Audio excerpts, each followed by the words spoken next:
Hello to this episode of How to Be a Great Player. My name is Guy, and today we're looking at part 1 of toxic players and how to improve, change, become better if you are one, and how to identify them if you aren't one, and what to do about them once you've identified that they're there. Before we get going, I want to just say that this topic was brought to me by Dimitri Randall, as you can see there on the slide behind me. Dimitri Randall. Now, he runs a website called TrueStoriesFakeWorlds.com, and he writes a lot of articles and things, and he dropped me an email and said, listen, he wants to do this article on toxic players, and he would appreciate my advice. So I said, well, let's work together. And as it transpired, eventually it turned into this video and next week's video, which is part 2, obviously, of toxic players. Now, this kind of collaboration was fantastic because not only did I get to see how somebody else was thinking, but it also provided me with some insight as to what people are talking about. It was on Dimitri's mind, and I know certainly several other players have asked me for advice on what to do with difficult players or difficult GMs, because both can be toxic, absolutely, but also how to correct and how to rectify. I know that a lot of people see my ranting videos and say, well, what about positive videos? So today we're looking at toxic players, and next week we'll be looking at them in a positive light, how to work with toxic players, how to change if you are a toxic player. So today we're just going through the idea of what is a toxic player, how do you define that, and then the different types of toxic player and GM that is out there that you can obviously work with or work against and overcome, etc., etc., etc. So when we look at what is a toxic player, now a toxic player is somebody who could, on the surface, appear to be very caring, very dedicated to the group. They bring snacks, they make everyone feel at home, except when the game starts. And when the game starts, they're very self-centered. It's always their character's way. Nobody else ever gets to do anything that isn't sanctioned by their character. It's always their way. It's always their idea. It's always that their ideas are better than everybody else's, and they have that air of, this is how we're doing it because, well, I've said so, and because I said so, that makes it right. That makes it the best option. They don't listen to anybody else's idea. Yeah, no, it won't. My plan's better. Dismissive of other people. They tend to be immature in terms of not even having a discussion or a debate as to how things should be done. They just lay down the law and off you go. This is how to do it. They can be overbearing. Instead of just listening, they just ignore, or they just drive over you. There's all sorts of little telltale signs. And then when your characters get stuck, when your character gets into a tight situation, they can be the ones who go, yeah, I warned you that was going to happen, so let it happen. Just go and die. Do whatever. I'm not helping. I'm not helping. I warned you. I. So toxic players, like I said, are self-centered, and they're only helpful if it helps their character. Now, this kind of preciousness about their character is, in actual fact, a good thing. It's a good trait for them to have. Every player should feel precious over their character. And the reason for it is because if you don't, you become one of those players who goes, oh, I charge into the orcs. Yeah, I kill it. I charge. I just attack. I don't care about my character. My character dies. It's okay. I hate it when players say my character's this is not a rant. When players say that they don't care about their characters. Oh, and their character can die. Oh, I don't care if he dies. Well, then why are we playing? If you don't care if he dies, or she dies, or whatever. Anyway, I'm not ranting. You should be precious about your character. But just as you should be precious about yourself in real life and stick up for yourself in real life, if you are forcing everybody else around you to defer to your demands, to your expectations, you are not being a very good human being anyway. You're being fairly toxic. So let's have a look. Now, we've got the bully. The bully is defined as someone who's physically intimidating.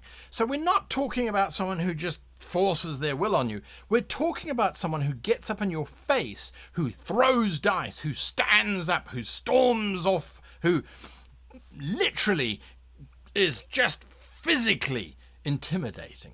And there are people out there who are like that. I used to have a friend who sometimes when they got angry because things weren't going their way, I would get physically intimidated that they might hit me or throw the dice at me or slap a book against my head. I'm not a small person, so for someone to do that means that they have to be very physically dangerous, at least, or appear to be so. Now that's the bully. Now they might not consciously know that that's what they're doing. They might, when they're getting angry and they're stamping the table and they're throwing dice around on the floor, they might not be aware that everybody else is in the room terrified that physical violence is going to happen. How sad is that? So a bully, a physical bully, is someone who allows that emotional frustration, that rage, to filter out into the real world and to cause everyone else to be nervous. That's not a happy place to be. Trust me, it's not a happy place to be. Someone who does another type of intimidation, but a slightly different one, and in my opinion it's a much worse one, is the snark. Now, the snark is someone who is sarcastic, they're biting, they're just derisive of everything that you do, they dismiss it because it's stupid, they belittle, they're just arrogant. I won't say it. The snark is someone who is just never supportive of everybody else and always believes that they are better and more correct than anybody else. And snarks are often sneaky snarks, sarcastic, sneaky snarks, snipe, sarcastically, whatever. Don't judge my sentence. So the idea about the snark is that the snark is someone who will sit there and will just chip away until everybody does what they say because it's less painful in the long run. That judgmental attitude is not there. The biting comments aren't there when you do the wrong thing. All of that is not there. Now, that's not a conducive environment to helping anybody grow, point number one. I certainly don't grow when people say, oh, well, you're a complete idiot. Look at that. Oh, that's what you call? No, you're wrong. You're so wrong you don't even know how wrong you are. That's how wrong you are. And that's how thick you are. No, we don't want those kinds of people. And you don't want to be that kind of person either. If you are better, if you are intellectually superior, and let's be honest, in role-playing, we often have a lot of fairly intelligent people playing these games. There is a certain air of, well, I can program a space shuttle on my cell phone because I'm so genius at maths. I also have zero self experience with other human beings because I spend all my days learning how to program space shuttles on my cell phone. So we need to be aware of people who are sarcastic. And when they are snarky and sarcastic towards us, we need to stand up for ourselves and say, you have a better alternative. Can you show me, please? And also, can you show me without belittling me? That's the key frame, is without belittling me, because it'll put the snark straight in their place, because they'll either have to defend that they were belittling you or that they weren't belittling you, in which case you can point out that they were and prove that they're wrong, which is something that they're absolutely terrified of, or they need to shut up. One of the two. Anyway, I can't do these videos without getting emotionally upset about people who try and put other people down. Anyway, the condescending. Now, the condescending is very similar. Oh, I've skipped the ignorer. Ha! Look at that. I ignored the ignorer. You see how easy it is for them to do that, though? They just jump over. They just skip. And suddenly you're going, hang on, wasn't it my turn? Yeah, but you're stupid, so it doesn't matter what you do. You're useless. Doesn't matter what you do. So the ignorer is literally someone who doesn't listen to others. Now, this happens frequently because people get so excited, so passionate that they've got the solution to this adventure, so desperate to prove that they've worked out this plan, that they ignore everybody else because they've got to get it out. I've figured it out. Why are you talking? I can't think with you talking. I've got the solution. And I see this a lot with people who are enthusiastic to prove that they are right, that they have got a point. So they're not trying to prove that they are better. They have got a moment where they have figured it out. And so they are better. And that's a chance that they don't get very often. So they get loud and they ignore frequently. And I've got to stop using that word. I've got to start using another word. Often, I sit at the table as a game master and I watch some players go, and the bulldozer is just charging ahead, completely ignorant, completely ignoring their fellow players, simply because they've figured it out and they're so excited that they're not aware of what they're doing. So with the ignorer, you need to grab their attention. You need to make a noise, or to stand up, or to simply ignore them. Let them feel that frustration, and then when they question you, you can stop and say, you were ignoring me. I'm very excited that you're passionate about your solution, but you need to work together as a team. This is a team game. So now we get to the condescending. That is the person who knows the rules. They know the rules very well, which is a good thing, but they expect everybody else to know the rules very well. And when they don't, they act high and mighty, as if they've got some special power. Well, you know the rule about being defenseless. Everybody knows the rule about being defenseless. So if you don't know the rule about defenseless, then you don't know what you're doing in this game, and you shouldn't be playing it anyway. Or you could teach us the rule about being defenseless rather than being a condescending something else. The rules lawyer who is arrogant about knowing the rules is a condescending bully. They just prove that they're better because they've done the homework. And yes, absolute award given to the person who has read the rules and knows the rules and can quote the rules verbatim.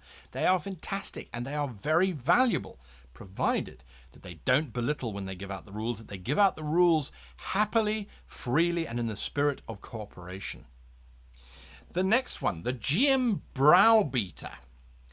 Questioning and correcting. And sometimes this happens out of frustration. The GM makes a call, and you as a player, you're like, but hang on a moment, that's contrary to what you said 5 seconds ago. So I don't know what's going on here. You can question the GM and say, hang on, just for a point of clarity, this happened last time, this happened this time. I just want to make sure that my character is confused as to the outcome, and that as a player need to know that this is a GM effect and that it'll make sense later. That's how you question the GM. Maybe your character isn't aware of certain things that are going on, but you as a player just need that assurance that the GM is actually being a correct GM and is applying the same rules fairly. If they're not applying the same rules fairly, they've messed up as a GM and need to be brought to task about it. They need to be corrected. So there is a right way of questioning and correcting the GM, and there is a wrong way. The wrong way is to point at pages. Look! It says here on this page that this creature's only got 52 hit points, but we've already done 100,000. No, wrong way. You need to challenge, but in the correct way. We've done a lot of damage to this creature. Does it look in any way injured? That's how you challenge. Has this creature got more hit points than we suspect? Maybe the GM just hasn't noticed that he's written down 300 points of damage. So the GM browbeater, or the GM who browbeats players, well, you should know your character sheet. If you don't know your character sheet, then you shouldn't be playing. Yes, that's true to a degree. You should know what your characters can and can't do, but sometimes there's lots of rules. So checking them up and that sort of thing is important. So questioning and correcting can be done the right way and the wrong way. Now the jerk, the last one on this list, except for that one down there, which is cut off. So this one here, the jerk, who's just difficult and stubborn for the fact that they're difficult and stubborn. Or they've decided, I'm going to play a character who's just difficult and stubborn and is always going to fight the party. Why? Why would that possibly be something that's fun? Why would you like to be someone who just constantly stops the action from moving forward? If that's your goal, then I hope that you've watched the previous week's videos on how to seed character growth and that your character is going to change to becoming someone who is helpful and useful and desirable later on. Now, The jerk might just be someone who is socially inept and they don't know any better. There might be someone who's inexperienced. They might be young and they're not yet sure of the conventions of your particular gaming table. So there's a lot of reasons as to why they might be being difficult or stubborn. You need to figure those out. You need to understand why. And then you do not let them continue, but you need to point out that they can be corrected, because really no one likes a jerk. So then the one that's been cut off is actually the non-participator. Now this is the dead space, the no comment. What's your character doing? I'm following the group. Okay, the group's going shopping. What are you shopping for? No, I'm fine. You might be very well planned, but you need to interact with the GM. And now here's the reason why that's not necessarily a good thing. Sometimes it is nice to have one or two people at the table who don't actively do stuff every single adventure. Absolutely fine. But you do need to have character goals. You do need to want to express your character in some way and not just be sitting there taking up space at the table. And this is something that Dimitri pointed out, which I hadn't actually thought about before. But if you have a non-participator, you have someone who doesn't comment, who doesn't really participate. When there's combat, they roll the dice, they do their damage, they don't describe it in a fantastic way, they don't engage, they just do the mechanically minimum that they can in order to continue being part of this game. What they're doing is that they're taking up a seat at your table, which could be taken up by someone who's a fantastic player and who's going to engage and excite the rest of your players and the rest of your table and the rest of your party and your GM as well, because they're coming in with fresh new ideas and they want to participate. So by having this dead weight, this person who doesn't participate, you are actually denying yourself from having someone who could be better. Again, though, sometimes some players do like to just follow along and listen to the story. In the old days, then sitting at the table was really the only way they could get their fix. Nowadays, however, we've got the internet. So they can watch on the internet and not take up a valuable space at your table. The distractor, the center of attention. Now that is someone who is very difficult to deal with, and as a matter of fact, it is a type that happens in online role-playing quite frequently when one is recording for greater mass distribution to viewers like yourselves.